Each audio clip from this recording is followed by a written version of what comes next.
Audio Jungle.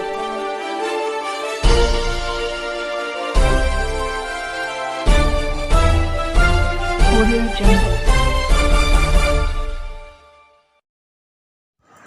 मैं रंजन कुमार, नमस्कार। अभी आप देख रहे हैं कंचन न्यूज़। इसे लाइक, सब्सक्राइब एवं बेल आइकॉन दबाना ना भूलें ताकि न्यूज़ का नोटिफिकेशन सबसे पहले आपके पास पहुंचे। अब चलिए खबरें विस्तार से। एक चीज कहना चाहता हूं, बिहार भी उससे अछूत नहीं है।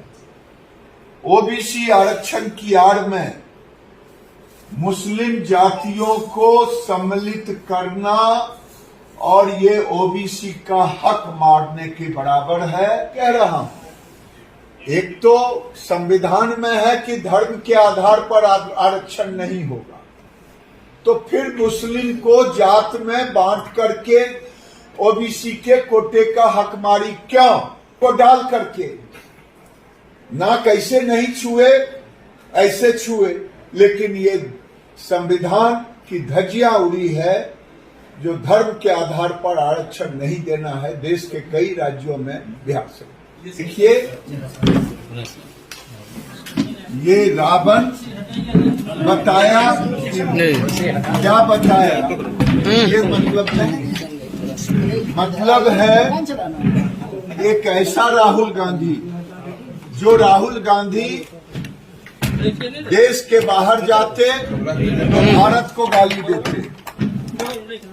ये राहुल गांधी खुद को सोचे वो क्या है, देश के बाहर जाते तो देश को गाली देते, लोकतंत्र को गाली देते, अब देश के अंदर में रहते ऐसी बात बोलते जिसका उन्हें खुद, ये क्या है ये खुद को सोचे। मैं तो अभी जा रहा हूं बीरपुर जा रहा हूं। मैं प्रशासन से निवेदन कर रहा हूं कि खातोपुर में मेरा मंदिर भी टूटा और हिंदुओं को केस में भी फंसाया, एक ही गांव का। इसके पहले 4 लड़कियों को दबे कुचले समाज के लड़कियों को लव जिहाद के तहत, फोटो देखिएगा, मैं कहूंगा अमरिंदर जी से कि सारे पत्रकारों को भेज दे फोटो, टीका लगा करके, भगवा गमछी रख करके अभी एक लड़की को, फिर हरिजन के लड़की को फंसाया है। इसके पहले 2 लड़की के गार्जियन केस नहीं किए, एक किए, उसको दबाव डाल करके डाल दिया। पुलिस लड़की को तो रिकवरी करेंगे, लेकिन इसके पहले 4 लड़कियों को और लव जिहाद में फंसाया। ये बेगूसराय में एक नया खेल चल रहा है। राहुल गांधी सदन के अंदर महिला आरक्षण पर बड़े चिल्ला करके बोले कि प्रधानमंत्री जी, केवल 3 ही ओबीसी के सेक्रेटरी हैं, अगर इसके लिए कोई दोषी है तो कांग्रेस पार्टी। इसीलिए मैं कह रहा हूं, पहली बार बना कालेकर कमीशन की रिपोर्ट खारिज कर दिया कांग्रेस ने, और दूसरा गठन तक नहीं किया। 1978 में अडवाणी जी, अटल जी सरकार में थे, उन्होंने मंडल कमीशन का गठन किया,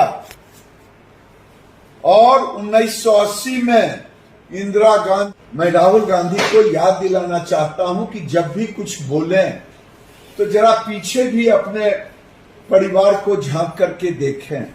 आपके पिताजी ने, राजीव गांधी ने विरोध किया, आपकी दादी ने कुछ नहीं किया।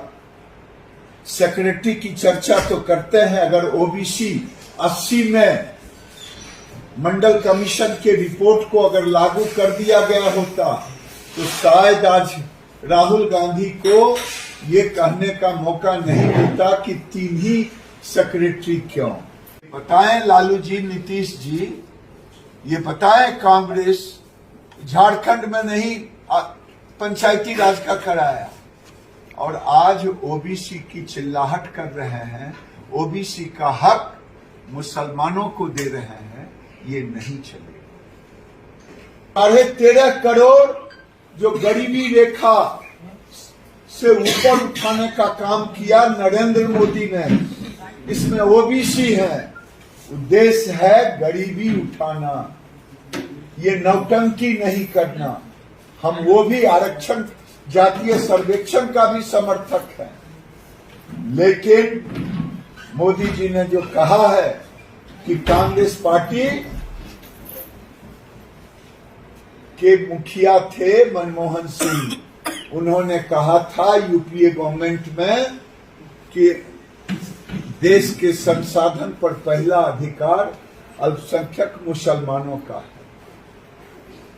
आज राहुल गांधी अपने दादी के, अपने पिताजी के विरोध का आज वो कह रहे हैं ओबीसी, पीछे कभी किया नहीं, कभी सरकार जहां किया नहीं, राजनीतिक लाभ के लिए ये चिल्ला रहे हैं। करेगा तो नरेंद्र मोदी ही करेगा।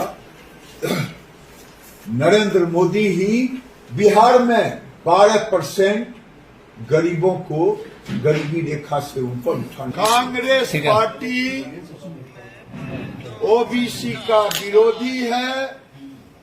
जब जब बीजेपी की सरकार आई, पहले काका कालेकर को कमीशन को खारिज किया, दूसरा कमीशन बनाया नहीं। जब अडवाणी अटल जी 78 में सरकार में आए तो मंडल कमीशन बना। 80 में इंदिरा जी को रिपोर्ट दिया, उन्होंने कोई कार्रवाई 10 साल नहीं की। राहुल जी, 3 सेक्रेटरी इसीलिए हुआ कि आपकी दादी अगर ओबीसी कानून लागू किए होते 3 नहीं 30 सेक्रेटरी दिल्ली में होते। और आज लालू जी कांग्रेस के गोद में खेल रहे हैं, कभी सर्वेक्षण नहीं कराया। इसलिए मैं कहना चाहता हूं, राहुल गांधी ये बताएं कि मनमोहन सिंह ने कहा था वो सही है या जो आप कह रहे हैं वो सही है। मनमोहन सिंह ने कहा था देश के संसाधन पर पहला अधिकार मुसलमानों का है। आप बताएं कि वो सही है या आप कह रहे हैं बिना राजीव गांधी ने विरोध किया ओबीसी को, इंदिरा गांधी ने लागू नहीं किया, अब राहुल गांधी ओबीसी चिल्ला रहे हैं। ये घड़ियालू आंसू बहाना। न्यू अपडेट के लिए देखते रहिए मैं रंजन कुमार, कंचन न्यूज।